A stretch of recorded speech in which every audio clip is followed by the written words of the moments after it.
Sluggo down to the bottom of the screen, James Washington, and this was such a much-needed touchdown for the Steelers offense. So it's 13-6 at the half. Big Ben heading into the locker room early, but he would play the second half. First play of the fourth quarter. Steelers are now down 10. It's Roethlisberger. How tough is Juju Smith-Schuster? He's clutch.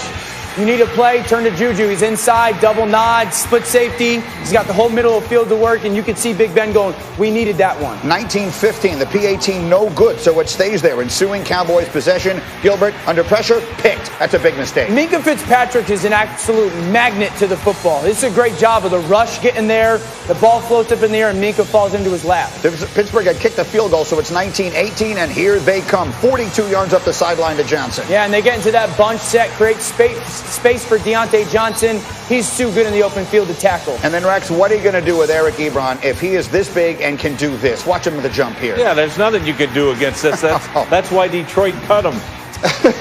That's an 8-yard touchdown. Steelers up 24-19. They go for the two. They don't get it. So it's a 5-point game. Under a minute left. 4th and 1. The Steelers go for it instead of kicking the field goal from the 15-yard line. Rex. Look, Mike Tomlin, I love him. One of the I have so much respect for him. But he made a horrible decision there. It could have cost them the game because now a touchdown wins it. Dallas has a chance. 3, 2, 1. Incomplete in the end zone. Steelers hold on. They escape. They are 8-0 for the first time in franchise history. But this one wasn't nearly as easy as you would have expected. We're the Pittsburgh Steelers. We know everyone's coming for us. If you didn't know who, I'm not trying to take any shots at anybody, but if you didn't know who America's team was, you should have seen the stands and all the terrible towels. Dallas may be America's team, but we'll be the world's team because we got fans everywhere and they're the best in the world. Yeah, the Steelers are like a college team. They travel very well.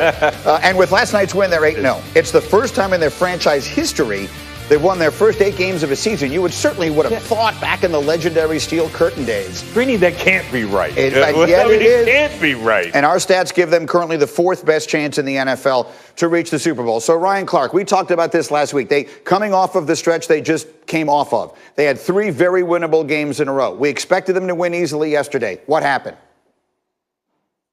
Listen, you don't come off of fighting Roberto Duran, you don't get marvelous Marvin Hagler, then you don't get Tommy Hearns without a couple of bruises, without being banged up a little bit. And then also going into that stretch, you have the conversations in the locker room, and Rex knows this, no matter how many times the coach gets in front of the room and goes, hey, listen, we just got to focus on this week, win this game. When you look at that 3-game stretch, you go, if we get Cleveland, if we get Tennessee, if we get Baltimore, we go into Dallas and we have kind of a break where we can get our win back a little bit and get ready to play. And that's kind of what you saw. And I'm not saying this is all about a letdown of the Pittsburgh Steelers and the Dallas Cowboys didn't play well, but this is a situation where after you play the Baltimore Ravens, you put so much into that game, the next week is always difficult. It's hard to kind of get going. We saw that with Baltimore and Indianapolis. But this is what I'll say about the Steelers. I still don't just say they're outright the best team in the NFL because they're 8-0. I know this. Every team in the NFL has had bad football games. They've had bad days. They've had bad plays.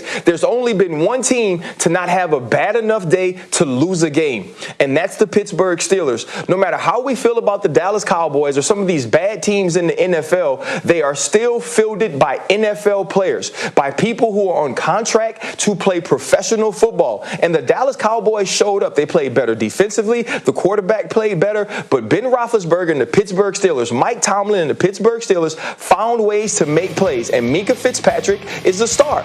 And I've gone back and forth over it, but he makes the plays that he's needed to make. He's been more involved in the football game, and yesterday his play was huge, ended with sacks and pressure by the defense. And there, this crazy special teams play. The Cowboys, they emptied the bag of tricks. They did a good job. I want to go back, Rex, to the decision to go for it on the 4th and 1. They're at about the 15-yard line on the last drive. They get the first down and the game is over. They can take knees. If they kick the field goal, they have an 8-point lead. They elected to go for it, and as you saw, Connor got tripped up in the backfield. Let's talk about that decision. Look, we've seen it already this year. I mean, Minnesota made the same mistake. But here, they're doing this. The receiver doesn't realize they're doing it either. They're going to hard count him. I get it, but kick the field goal. This was a mistake, a rare mistake by Mike Tomlin. Look, you've got the best defense in the National Football League. And so to me, you go up 8 points there. Man, throw analytics out. For the love of goodness, just throw it out. because there are times when it makes no sense. You go up 8 like we used to do for 100 years, and that's the play. You have the best defense in the league. They got to score a touchdown with a 4-string quarterback, and oh, by the way, get the 2-point conversion. Just to tie it. Just to tie. So to me, they could have lost the game. If you don't convert, they could have lost the game. You can't lose the game if you kick the field goal. The truth of the matter is, I usually disagree with you on things like this. On this one, I completely agree with you. I usually am for let your offense win the game. I know, and that's why you're wrong. But in this particular case, we're both right. We are. There's a first for everything. We're both right. Because let's just talk about it this way. If the Cowboys do score on that last possession, on that last play, and win the game, Pittsburgh. Well, that's all we're talking about. We don't even lead with Saints-Bucks today. All we're talking about is making that decision. I actually think that they went for it because the Cowboys had such success on special teams yesterday. We saw that throwback, but also remember the pooch kick after the personal foul, like Rico Dowdle takes it 50, 60 yards in the return. Like Bones Fossil, their special teams coordinator in Dallas, might have scared Mike Tomlin into kind of going, you know what, I don't want special teams to play its part here. I want to just get the first down and not have to kick the ball off. Dano, so hold up. Mike Tomlin is not afraid of Lamar Jackson and the Ravens, yet he's afraid of Dallas. Garrett Gilbert. You know, come on. I'm just like... No, but I get it. Look, John Foster did a hell of a job on special teams. They're the only reason they're in the game. But come on. Cover the darn kick. They can't beat you. They can't beat you. It was the wrong call. I don't care who's saying it. It's the wrong call. Let me get RC's on it real quick. Go ahead, Ryan. Well, listen, it's the wrong call because it didn't work. You know, you go ahead and get your first down, and now you salt the clock and you win the game. And so when you're looking at this, I've been with Rex on all of these things, and I'm with him on this one as well, though. You have to get the kick. You have to get the points, and now you make the Dallas Cowboys, with a 4th-string quarterback, score a touchdown on you and have to get a 2-point conversion just to tie the football game. And so for me, I would have kicked it. But when we're looking at analytics and all these things, these guys keep going to the book and the numbers. Go to what you feel. You know, if you're up 8 on the Dallas Cowboys with the Pittsburgh Steelers defense, they're not supposed to beat you. Make the kick.